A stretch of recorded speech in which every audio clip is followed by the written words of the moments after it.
Hola, ¿qué tal? ¿Cómo están, amigos de Universo Fuerte? Yo soy Enrique Romero y en este podcast les traemos un episodio especial con alguien que acabo de conocer, no tiene mucho que lo acabo de conocer, entonces lo vamos a conocer juntos. Él es el buen Sheffer. ¿Cómo ¿Cómo están? ¿Cómo estás? están? Muy Muchísimas buenas gracias tardes. por la invitación. Es un placer estar aquí, pudiendo platicar con ustedes un ratito. Qué bueno, mi Sheffer, ¿cómo estás? ¿Qué tal el trabajo?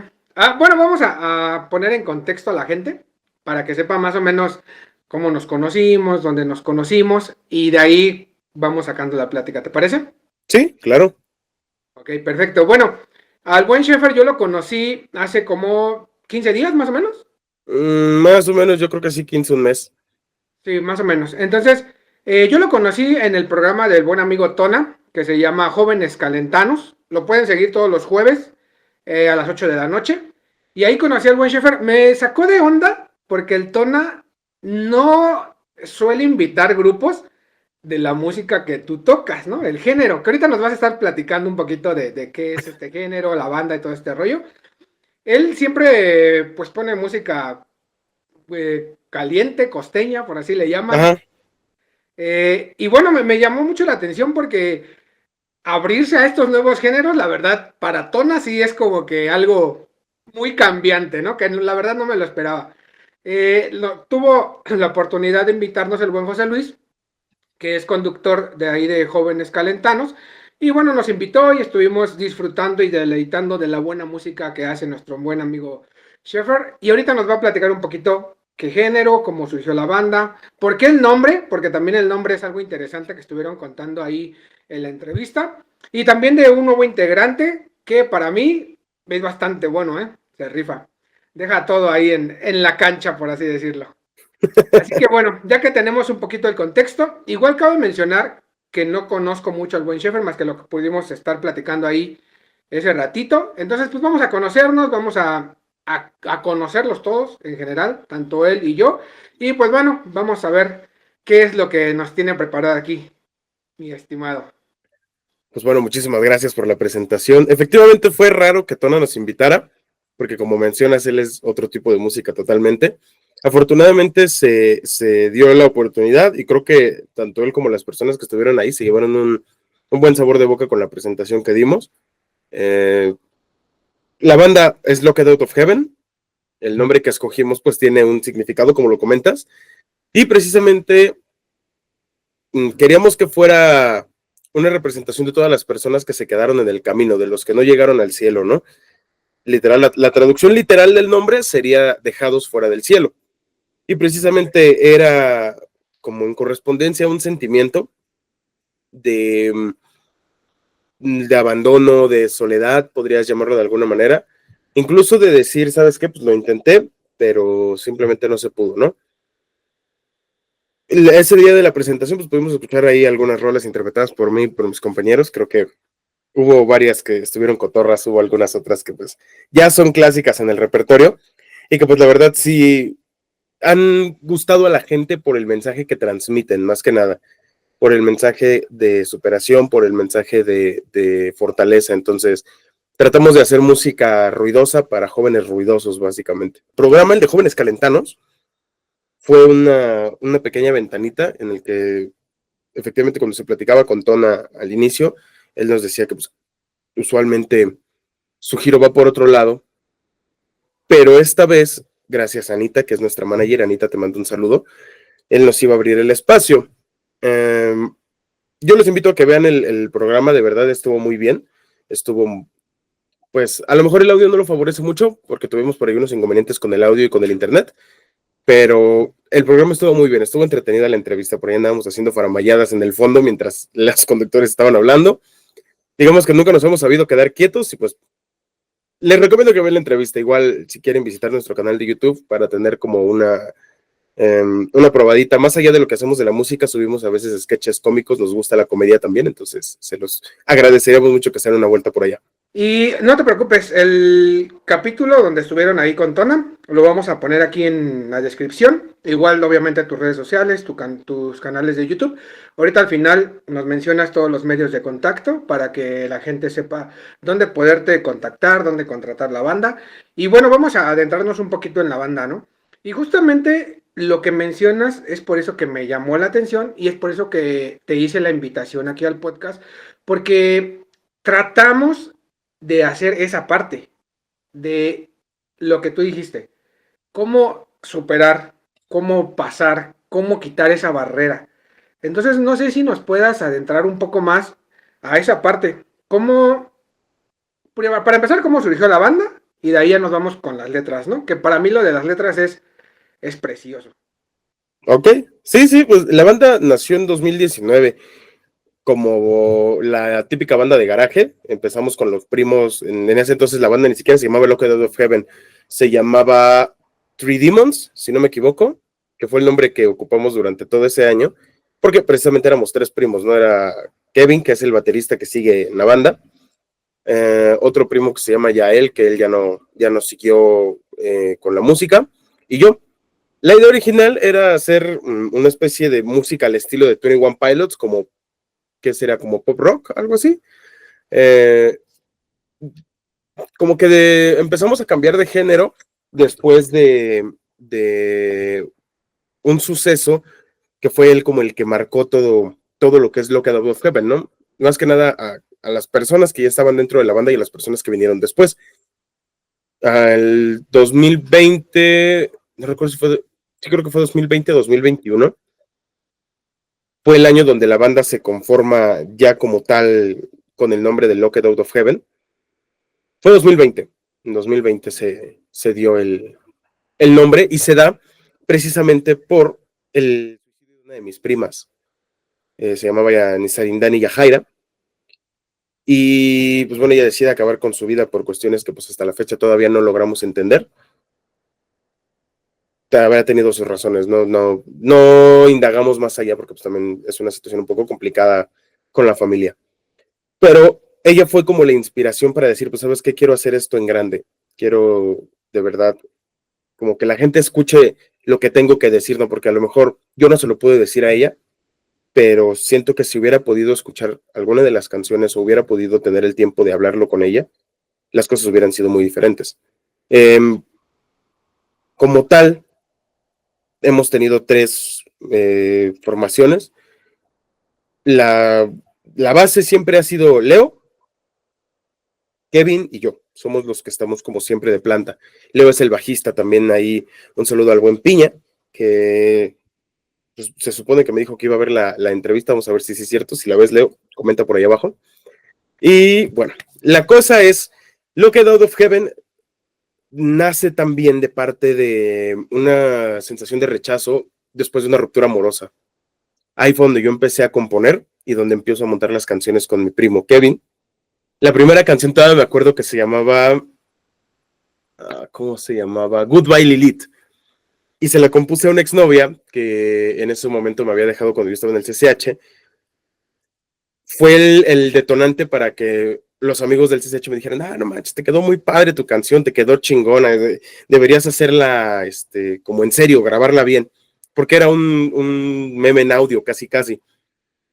De ahí, la siguiente canción ya fue un poquito más producida, que recuerdo que se llamó Without You, y esa fue una canción que compuse para mi papá. Mi papá igual ya colgó los tenis, ¿no? Como que la gente de mi vida le gusta morirse, pero es otra historia. Pasa un poco el tiempo y empezamos a componer ya como con un enfoque totalmente diferente. Ya no era nada más echar desmadre, sino ahora sí ya era plasmar una idea.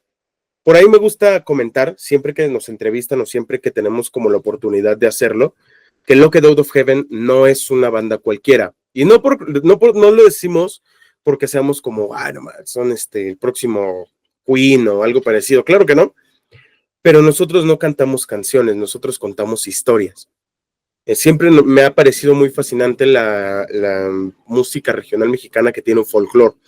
O sea, por ejemplo, canciones como El Pastor de Miguel Aceves Mejía, La Malagueña, que te cuentan una historia de amor o de cualquier otra cosa, pero te la musicalizan. Entonces, las canciones de Locked Out of Heaven no son tanto como canciones, son más como historias. Si prestan atención, de hecho, a las canciones, van a darse cuenta de que cada canción tiene un trasfondo. Empezamos a componer bajo esa ideología y empezamos a trabajar en álbumes conceptuales. El primero fue un álbum totalmente de chile, mole y pozole, en el que intentamos como definir qué es lo que queríamos hacer con nuestro sonido. Entonces hay sonidos de rock, hay sonidos de blues, hay sonidos de punk, hay sonidos de balada, incluso ska. Entonces después nos decantamos, claro, por el pop punk, porque sentimos que era el género que nos había quedado como con más energía y sentíamos que era un género al que podíamos explotar, al que podíamos realmente darle esa potencia que el género nos regresaba. Después de la pandemia, la tuvimos difícil porque la alineación se separa completamente, ¿no? Tuvimos ahí unas peleas entre nosotros y la alineación se separó. Me quedé nada más con el bajista, que en ese momento era Javier, ya no está con nosotros, no me refiero a que se haya muerto, sino que se fue a otra banda. Es que cada que digo que ya no está con nosotros, la banda se persina, entonces es como, no está muerto el güey. Pero después de la pandemia las cosas cambian porque ya no, yo dejé la preparatoria en ese momento. Me agarró un periodo muy fuerte de depresión, lidiando con las cuestiones familiares, con la cuestión de mi prima. Me sentía solo, muy cabrón, al punto en que yo llegué incluso a tener intentos de suicidio, que pues, no se dieron, ¿no? A lo mejor todavía no era mi tiempo, pero no se dieron. El chiste es que terminando todo lo que es la pandemia, conocemos a no diría que es nuestro amigo, pero sí es una persona que nos ayudó. Que nos empieza a dar oportunidades de presentarnos en un colectivo de música. Ahí es donde ya la gente empieza a escucharnos. Y la gente obviamente pues quería más, ¿no? Porque el primer disco, tú lo escuchas y son canciones súper básicas, son canciones, pues se escuchan que son sencillas, o sea, no había virtualismo en todo eso que estábamos haciendo. Pasa el tiempo, creamos el segundo disco y el segundo disco ya fue como orientado a un grupo específico de personas. En ese momento, al estar pasando por la depresión, porque, bueno, todo esto viene desde que me hacían bullying, se burlaban de mí.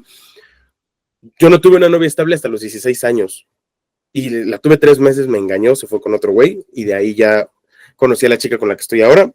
Y esa ha sido mi relación más larga, ahorita llevamos para casi 7 años. Entonces sí está larguita la relación. El segundo disco fue un EP que se llama Tu Freak, El Freak, Nosotros Freaks. Fue dedicado para todas las personas de tribus urbanas, para todas las personas frikis, todos los inadaptados. Y precisamente las canciones hablan sobre eso. De ahí me gusta rescatar mucho la canción de Señora, su hijo es gay. Precisamente porque fue un reflejo de todo lo que me había pasado a mí en la secundaria. Cuando yo iba en la secundaria, fíjate, fue bien curioso porque yo no era problemático.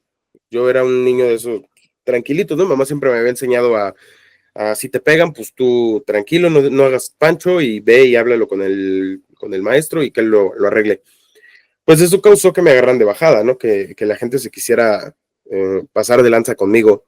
Pues obviamente en algún momento todo iba a dinamitar, ¿no? Y todo dinamita cuando un compañero dice que yo le agarré las nalgas en la formación de la ceremonia y que yo me la pasaba acosando cuando era algo que pues ni al caso, ¿no? La cuestión es que él lo hace como no diría como un chiste, pero sí como para tratar de humillarme frente a los otros compañeros. Lo que él no se esperaba es que el meme se saliera de control.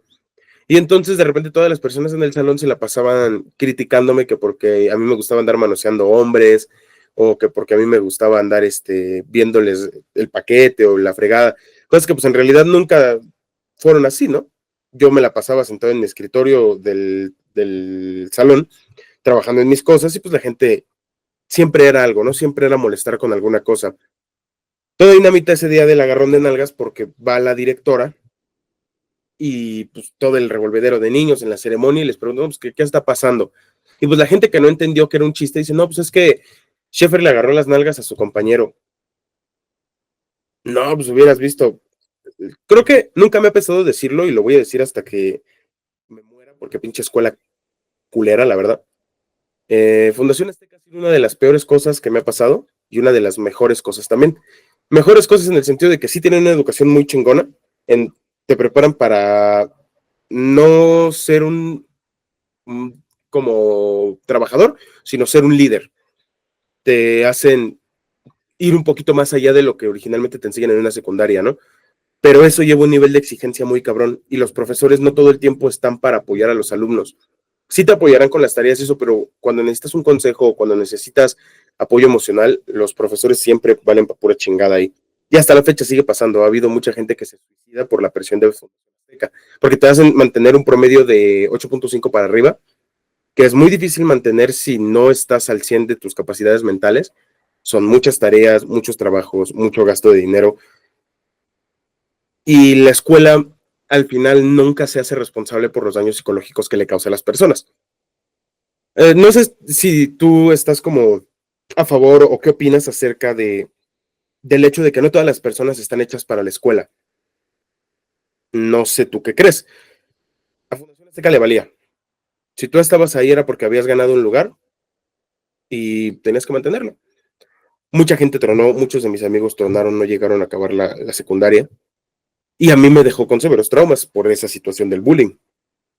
Cuando se da toda la situación del compañero, empieza el bullying colectivo de toda la escuela. O sea, ya no era solamente el grupo, ya era todo el plantel. Y pues la escuela, decían que no, pero sí tenían ciertos tintes religiosos y políticos. Entonces, la escuela empieza como a segregarme. Empiezan a delimitarme las actividades en las que yo podía estar, empiezan a delimitarme, por ejemplo, si había como muestras pedagógicas, que son donde los alumnos exponen como sus trabajos que hacen alrededor del año, los mejores trabajos se van a la muestra pedagógica. Entonces, si yo había hecho un muy buen trabajo, los profesores se lo llevaban y lo exponían, pero sin mí ahí. O sea, entonces empieza una segregación muy cabrona, al punto en el que, como la gota que derramó el vaso para que yo levantara la voz, fue que había una obra de teatro que se tenía que presentar para el Día de las Madres. Yo había audicionado, todo me había quedado, ya tenía yo el papel, había estado en los ensayos, y el mero día que se supone que se tenía que presentar la obra, me dicen, ¿sabes qué? Es que tú no te vas a presentar, porque no te van a tomar en serio y la gente no se va a estar en paz, entonces vamos a meter al que es como tu reemplazo. Y pues obviamente sí me pegó porque pues, en ese momento era ya una situación personal, ya no era de, ay, para protegerte, no, ya lo habían agarrado contra mí. Entonces yo era el maricón de la escuela, yo era el violador, yo era el pinche marrano que les andaba viendo los paquetes a los morros.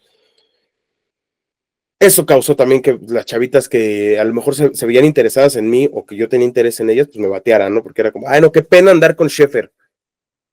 Hasta la fecha, ¿no? Pero ellas por otras razones. Este, yo pues meto mi queja y lo que hacen es decirme, pues, ¿sabes qué? Te vamos a dar de baja.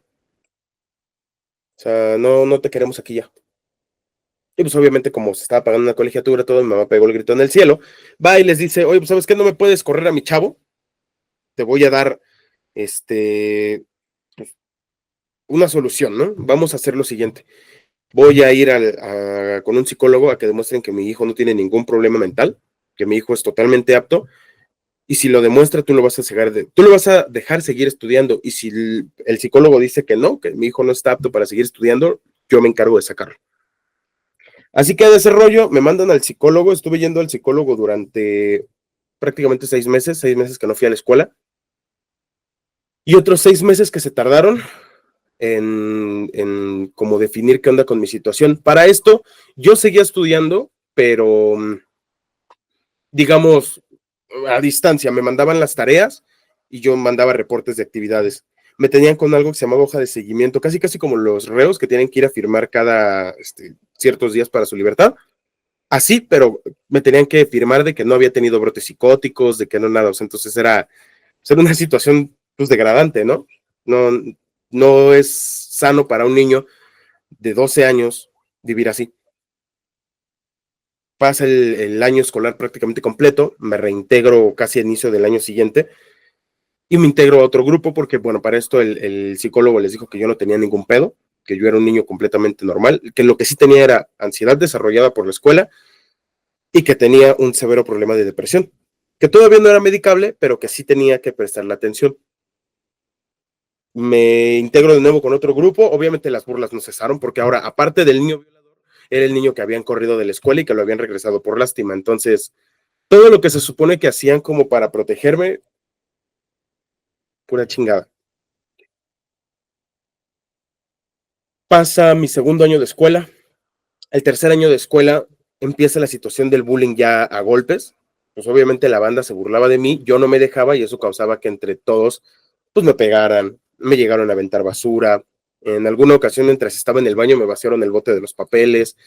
Mis mochilas o así las volaban al techo de la escuela. O sea, cosas que ya era por chingar meramente. El quiebre de ahí se da cuando en el transporte escolar, uno de los güeyes de preparatoria, su hermano se iba conmigo en el transporte.